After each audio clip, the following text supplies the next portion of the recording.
ओम श्री गुरु सत्ताई नमः। सभी को प्रणाम। पिछले वीडियो में हमने सुना भगवान श्री कृष्ण और बलराम जी का यज्ञोपवीत संस्कार हुआ और इसके बाद वे दोनों शिक्षा प्राप्ति के उद्देश्य से सांदीपनी मुनि के गुरुकुल चले गए। शिक्षा प्राप्ति के पश्चात दोनों भाई ज्ञान विज्ञान में पारंगत हो मथुरा आ गए। वह अपने नाना राजा उग्रसेन को राज्य व्यवस्था संचालन में सहयोग देने लगे।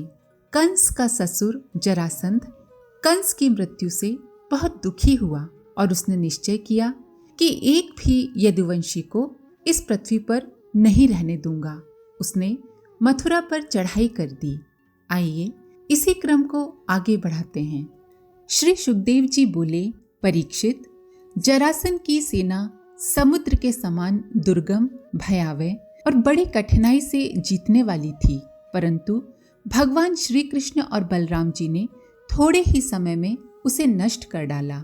जो परिस्थितियां दूसरों के लिए भयावह होती हैं, मनस्वी और तेजस्वी व्यक्तित्व उनसे जूझकर सफलता पा लेते हैं। हमें विपत्तियों से न घबराते हुए साहसपूर्वक उनका मुकाबला करना चाहिए। जरासंध की सारी सेना मारी गई तथा वह बलराम जी से पराजित हो गया।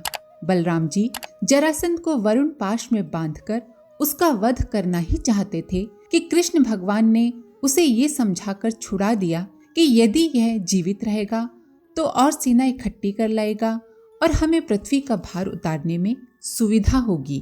पराजित जरासंध राज त्याग कर तपस्या करने को तैयार हो ही रहा था कि उसके साथियों ने समय का फेर कहकर उसे उत्साहित किया। उत्तेजित जरासंध ने 17 बार मथुरा पर आक्रमण किया तथा हर बार पराजित होता रहा। 18वीं बार उसने पुनः आक्रमण किया। उससे युद्ध छिड़ने वाला था, तभी काल यवन ने मथुरा पर आक्रमण कर दिया। इस तरह से मथुरा के घिर जाने पर बलराम जी और श्री कृष्ण ने विचार विमर्श किया। कृष्ण ने सोचा, यदि हम दोनों ऐसे लड़ेंगे तो विपत्ति में फंस जाएंगे। मथुरा कोई ऐसा सुरक्षित दुर्ग भी नहीं है जिसमें रहकर दुश्मनों का मुकाबला किया जा सके। इसलिए हम लोग एक ऐसा दुर्ग, ऐसा किला बनाएंगे जिसमें किसी भी मनुष्य का प्रवेश करना कठिन होगा। अपने स्वजन संबंधियों को उसी किले में पहुंचाकर इस काल यवन का वध करेंगे। जोश में आकर कुछ भी कर बैठना गलत है। समय अनुसार विचार पूर्वक कार्य करना चाहिए। विपत्ति के समय स्वजनों से परामर्श हितकारी होता है। बलराम जी से विचार विमर्श कर कृष्ण भगवान ने समुद्र के भीतर एक विशाल दुर्ग का निर्माण कराया। वह द्वारकापुरी सभी प्रकार की सुविधाओं से संपन्न थी। इस तरह द्वारकापुरी का निर्माण हो जाने पर श्री कृष्ण ने असुरों को समाप्त करने की रणनीति बनाकर कार्य प्रारंभ किया। भगवान श्री कृष्ण ने अपने समस्त स्वजन संबंधियों को द्वारका पहुंचा दिया। शेष प्रजा की रक्षा के लिए बलराम जी को मथुरापुरी में रख दिया और उनसे सलाह लेकर गले में कमलों की माला पहने, बिना कोई अस्त्र शस्त्र लिए स्वयं नगर के बड़े दरवाजे से बाहर निकल आए। भगवान श्री कृष्ण को मथुरापुरी से बाहर निकलता देख काल यवन ने उन्हें पहचान लिया तथा निश्चय किया कि मैं भी इनसे बिना अस्त्र शस्त्रों के ही लड़ूंगा। ऐसा निश्चय करके जब काल यवन भगवान श्री कृष्ण की ओर दौड़ा, तब भगवान श्री कृष्ण दूसरी ओर मुंह करके रणभूमि से भाग चले और उन योगी दुर्लभ प्रभु को पकड़ने के लिए काल यवन उनके पीछे पीछे अकेला ही दौड़ने लगा। कृष्ण शत्रु के साथ कूटनीति की चाल चल रहे थे और वो सफल हुए। काल यवन समझा कि वे उसके भय के कारण भाग रहे हैं। काल यवन पीछे से बार बार आक्षेप करता, अरे भाई, तुम तो परम यशस्वी यदुवंश में पैदा हुए हो, तुम्हारा इस प्रकार युद्ध छोड़कर भागना उचित नहीं है। परंतु अभी काल यवन के अशुभ कर्म खत्म नहीं हुए थे, इसीलिए वो भगवान को पाने में समर्थ नहीं हो पा रहा था। अशुभ कर्मों के शेष रहते भगवान को नहीं पाया जा सकता। बार बार कृष्ण को पुकारते हुए काल यवन उनका पीछा करने लगा, किंतु कृष्ण रुके नहीं, भागते ही चले गए। अंत में भगवान एक गुफा में प्रवेश कर गए, जहाँ एक व्यक्ति सोया हुआ था। कृष्ण ने उसे अपना पीताम्बर उड़ा दिया और छिप कर देखने लगे।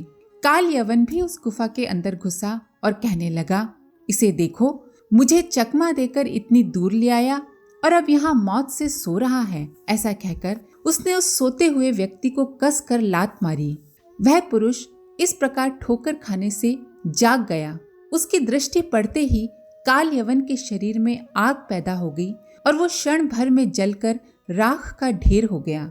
इस कथा को सुनकर राजा परीक्षित ने शुकदेव जी से उस पुरुष के बारे में पूछा तो उन्होंने बताया कि वो राजा मुचुकुंद थे। राजा ने देवताओं के अनुरोध पर उनका सेनापति बन बहुत दिनों तक असुरों से युद्ध किया था। वो अपनी थकावट मिटाने के लिए सो रहे थे। देवताओं ने उन्हें वरदान दिया था कि तुम्हें जो कोई जगाएगा वो तुम्हारी दृष्टि पड़ते ही भस्म हो जाएगा। इस तरह कृष्ण ने युक्ति पूर्वक काल यवन को भस्म करा दिया तथा अपने दिव्य रूप में मुचुकुंद के समक्ष प्रकट हो गए। राजा के पूछने पर कृष्ण ने उन्हें अपना परिचय दिया। अपने भाग्य की सराहना करते हुए राजा ने कृष्ण भगवान की स्तुति करते हुए कहा, प्रभो, ये भूमि अत्यंत पवित्र कर्म भूमि है। इसमें मनुष्य का जन्म होना अत्यंत दुर्लभ है। अपने परम सौभाग्य और भगवान की कृपा से उसे अनायास ही प्राप्त करके भी जो व्यक्ति तुच्छ विषय सुख के लिए ही सारा प्रयत्न करते रहते हैं, भगवान के चरण कमलों की उपासना नहीं करते, सेवा नहीं करते, वे तो ठीक उस पशु के समान है जो तुच्छ तृण के घास के लोभ से अंधेरे कुएं में गिर जाता है।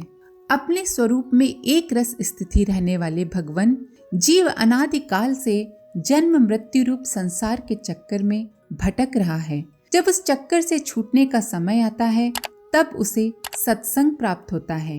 ये निश्चय है कि जिस क्षण सत्संग प्राप्त होता है उसी क्षण संतों के आश्रय कार्य कारण रूप जगत के एकमात्र स्वामी आप में जीव की बुद्धि अत्यंत दृढ़ता से लग जाती है। मनुष्य जन्म की दुर्लभता का ध्यान रखना चाहिए। भजन सेवा करना ही मानव जीवन का उद्देश्य है। विषय भोगों में फंसे रहना मनुष्य को शोभा नहीं देता। श्रेष्ठ व्यक्तियों की संगति ही दुखों से छुड़ाकर सद्गति दिला सकती है। भगवान में बुद्धि को लगा देने वाला वातावरण ही सत्संग है। इस प्रकार राजा मुचकुंद ने भगवान की स्तुति की। भगवान ने उन्हें अपनी भक्ति करने का आदेश दिया। भगवान की आज्ञा प्राप्त कर राजा बद्रिकाश्रम में जाकर भगवान की आराधना करने लगे। इधर भगवान श्री कृष्ण मथुरापुरी लौट आए। अब तक काल यवन की सेना ने उन्हें घेर रखा था। अब उन्होंने मलेच्छों की सेना का संहार किया और सारा धन छीनकर द्वारका चले गए। जिस समय भगवान कृष्ण यवन सेना का धन छीन ले जा रहे थे उसी समय मगध राज जरासन ने उन पर बड़े वेग से आक्रमण किया। परीक्षित शत्रु सेना का प्रबल वेग देखकर भगवान श्री कृष्ण और बलराम मनुष्यों की सी लीला करते हुए उसके सामने से बड़ी फुर्ती के साथ भाग निकले। कृष्ण एवं बलराम को भागते देख जरासन ने अपनी रथ सेना के साथ उनका पीछा किया, किंतु वो उन्हें पा नहीं सका। जब दोनों भाई थक गए तब वे बहुत ऊंचे प्रवर्षण पर्वत पर चढ़ गए। जरासन ने देखा कि दोनों भाई पर्वत में छिप गए हैं। तब उसने बहुत सा ईंधन एकत्र कराकर पहाड़ में आग लगवा दी। जब आग जलने लगी तब कृष्ण और बलराम जरासंध के सैनिकों की नजर बचाकर उनके घेरे से बाहर आ गए। जरासंध ने समझा कि दोनों जलकर मर गए और वो अपनी राजधानी वापस लौट गया।